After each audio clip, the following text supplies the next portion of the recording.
Mecatrônica 8 apresenta Motivação.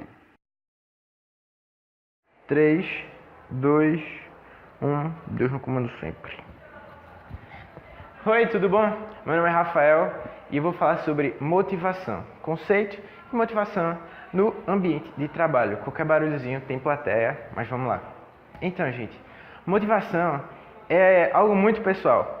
Cada indivíduo tem a sua própria motivação e conseguimos conquistar metas, os nossos objetivos justamente quando encontramos a nossa motivação e que as coisas nos tiram da nossa zona de conforto e essa motivação leva a gente até os objetivos da gente. Por exemplo, para algumas pessoas, o medo é uma motivação. A questão de somos os únicos animais mortais, por assim dizer. Por quê? Porque somos os únicos animais que têm certeza que vão morrer e pensam nisso. Os outros animais, todos os outros animais não têm essa racionalidade de pensar, nossa, eu estou morrendo. E datas justamente nos lembram disso, por exemplo, finados, os nossos aniversários, que toda vez pensamos, nossa, estou ficando mais velho. Ou Natal, que a gente pensa naquelas pessoas que estão com a gente e a gente pensa naquelas pessoas que queriam estar com a gente, que a gente queria que elas estivessem com a gente e não, por algum motivo não está mais. E outros aspectos, como o amor, por exemplo. A forma como a gente vive são motivações para a gente. Por exemplo, se uma pessoa cristã, todo mundo acha que vai ter uma parte que a divindade vai chegar lá e vai dizer, opa amigo, vem cá. Por que você fez o que fez, ou por que não fez o que fez, e fez por quê?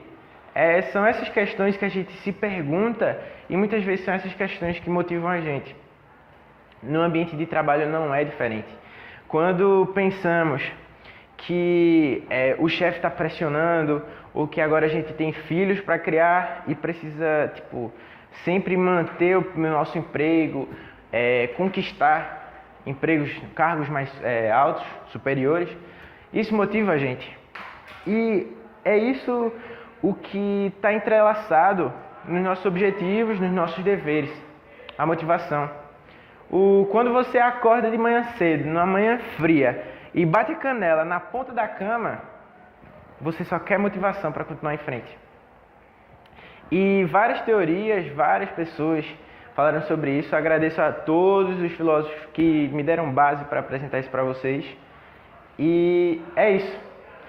Eu diria que a motivação, principalmente, está atrelado a duas coisas: amor e a vontade.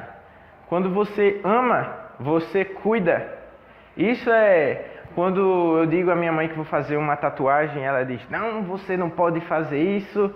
E mesmo que se eu estiver velho, eu mando em você. Justamente, a gente não pode desistir. E quem ama não desiste. Sempre quer cuidar, sempre quer tomar conta. E a vontade. O quanto de vontade você tem para conseguir seus objetivos. E eu diria que motivação tem essas duas coisas muito unidas. Amor e vontade. Cabe a você descobrir o que você quer e o que te motiva. Obrigado.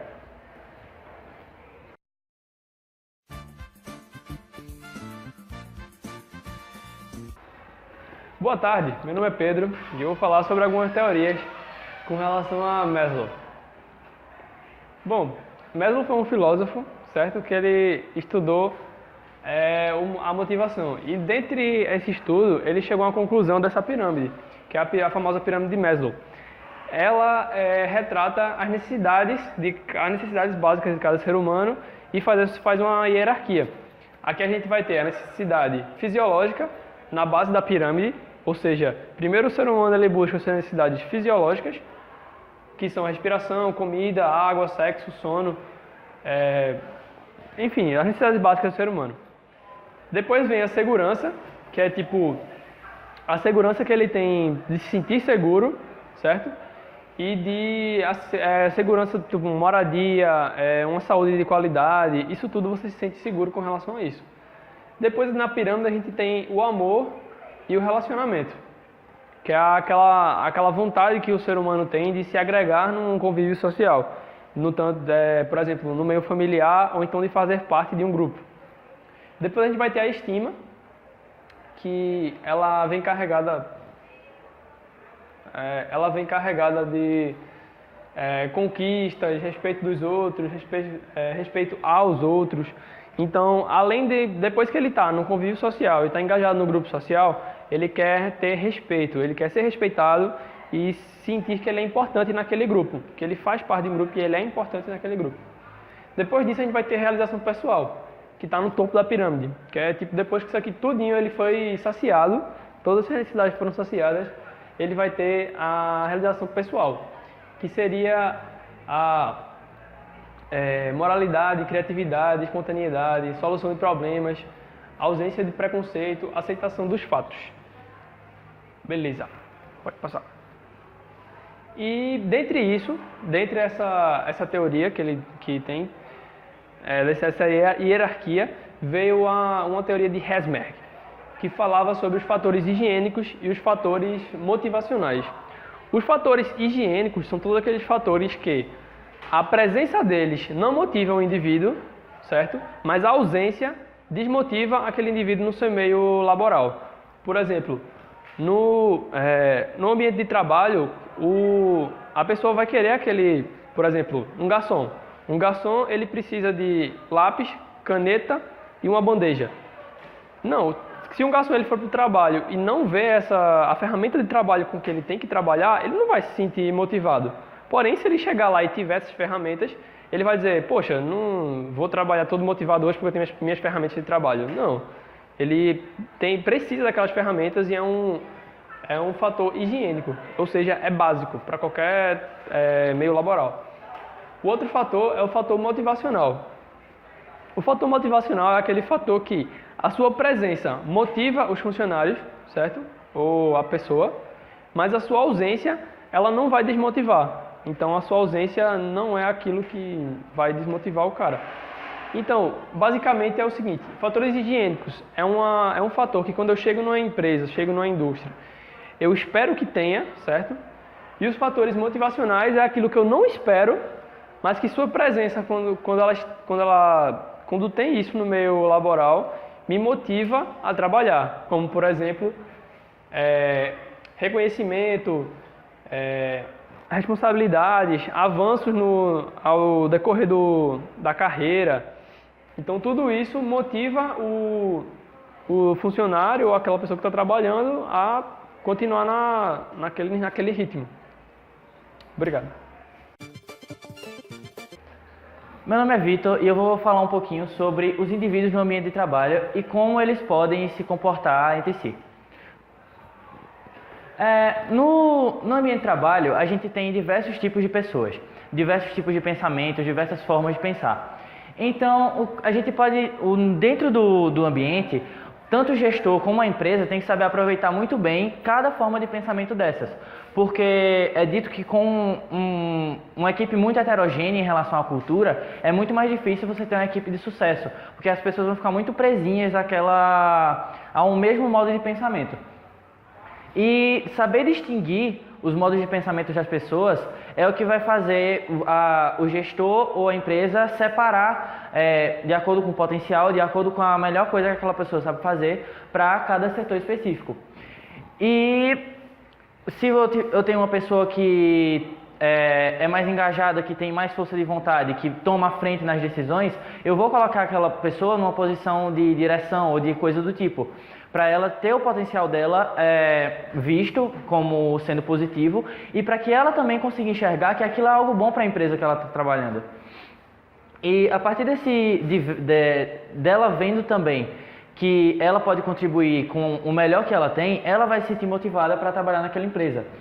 E não só ela em si, mas também incentivando o trabalho em equipe. Porque à medida que você sabe o que você pode fazer de melhor, e eu consigo enxergar no outro a melhor forma que ele tem de agir, eu também posso juntar as duas coisas e ter um trabalho... Filho da puta do cara. Eu posso juntar essas duas formas de pensar e eu posso fazer com que isso alavanque o serviço da minha empresa, com que o trabalho em equipe seja melhor. Eu posso criar empatia pela outra pessoa e eu posso ir lá ajudar ela, mesmo não sendo a minha área. mas acaba gerando uma espécie de afinidade, acaba gerando uma amizade, acaba gerando alguma coisa desse tipo que também motiva o indivíduo em si. E isso é o que incentiva o modo de convívio entre equipes. A gente vê muita empresa que é separado por escalão, que tem a direção, tem os outros funcionários mais baixos e acaba ficando muito separado. O chefe acaba sendo visto como uma pessoa muito acima em relação aos outros e isso não é legal para o desenvolvimento da empresa. Tanto que muitas organizações já deixam todos os funcionários, seja dos mais altos escalão ao mais baixo, no mesmo ambiente de trabalho, para que eles consigam ter uma boa comunicação, para que eles consigam trocar informação mais fácil e para que não seja tão difícil o fluxo de funcionamento da empresa. E o que acaba gerando isso? Acaba fazendo que, à medida que eu vejo aquela pessoa que em tese é superior a mim, trabalhando junto comigo, eu me sinto autônomo para tomar as minhas próprias decisões e eu também me sinto confiante para aconselhar aquela pessoa para fazer algo melhor ou de um jeito diferente. Isso é o que faz uma empresa funcionar mais rápido. É a troca de informações, seja entre o zelador e o chefe ou pessoas de mesmo status. E é importante também que hajam feedbacks coletivos, porque à medida que eu sei, com o meu potencial, que já foi avaliado previamente, sobre as minhas características, sobre a minha personalidade, que foi trabalhada bem, eu posso receber depois um feedback daquilo que eu consegui produzir. E receber não sobre aquilo que eu era bom, mas sobre aquilo que eu também pude ajudar outras pessoas. Porque assim que eu começo a abrir minha mente para novas formas de pensar ou para outras formas de ajudar, o trabalho flui muito melhor. E esse trabalho fluindo melhor acaba tendo como consequência melhores resultados em qualquer setor da empresa. E isso não vai só motivar o meu colega de trabalho que eu ajudei, mas vai me motivar também, porque eu vou ver que eu também não tenho só como característica um dom especial ou uma habilidade especial em si. E sim que eu posso também conviver com meus outros companheiros de trabalho e fazer com que esse grupo de indivíduos funcione melhor e funcione junto, que aí eu sempre vou conseguir ter um bom resultado para a empresa.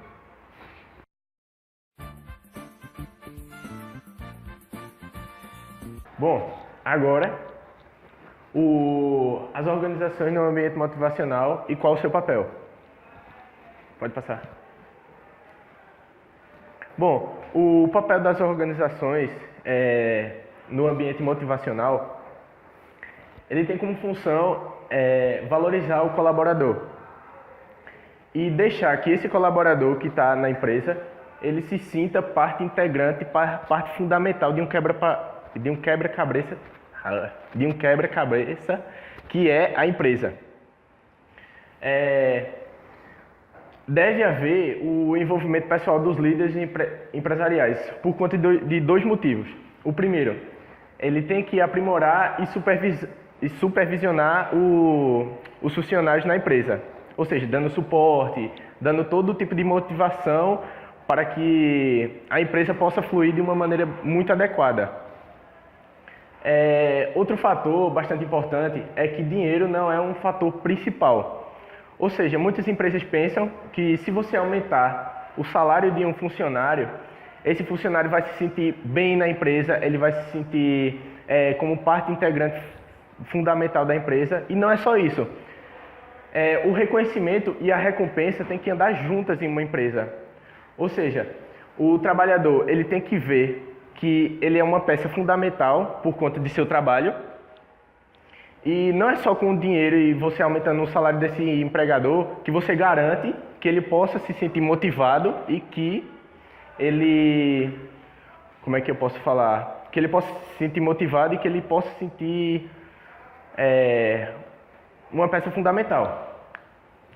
Aqui tem alguns aspectos importantes que deve haver em uma organização, como por exemplo, a confiança dos gestores nos funcionários, os colegas de trabalho que devem haver não uma amizade, mas uma relação profissional, e o trabalhador deve trabalhar em um local limpo, um local seguro e um local confortável para que ele possa produzir o máximo possível. Ter uma perspectiva de crescimento dentro da empresa, o que é fundamental em empresas de alto escalão, e garantir para esse empregador bons benefícios. Bom, como a gente já vinha falando durante as aulas, é de fundamental papel da empresa oferecer para os trabalhadores um serviço de relações humanas. Por que isso? Porque um funcionário que ele não venha rendendo bem na empresa, se ele passar por um setor de RH, ele vai ter esse profissional do RH vai passar para ele o que ele precisa fazer dentro da empresa e para que ele possa se sentir motivado dentro da empresa.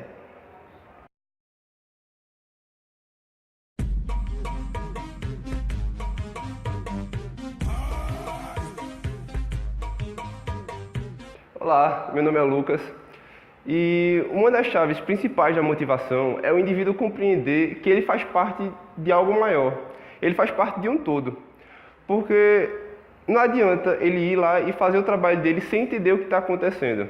Como, por exemplo, você pegar um terceirizado aqui do IF, em que, teoricamente, o trabalho dele é limpar as salas. E você pode perguntar e ele vai dizer que o trabalho dele aqui no campus é limpar as salas. Mas se for parar para pensar, ele não tem um trabalho unicamente de limpar as salas. Ele tem o trabalho de manter todo o ambiente educacional limpo.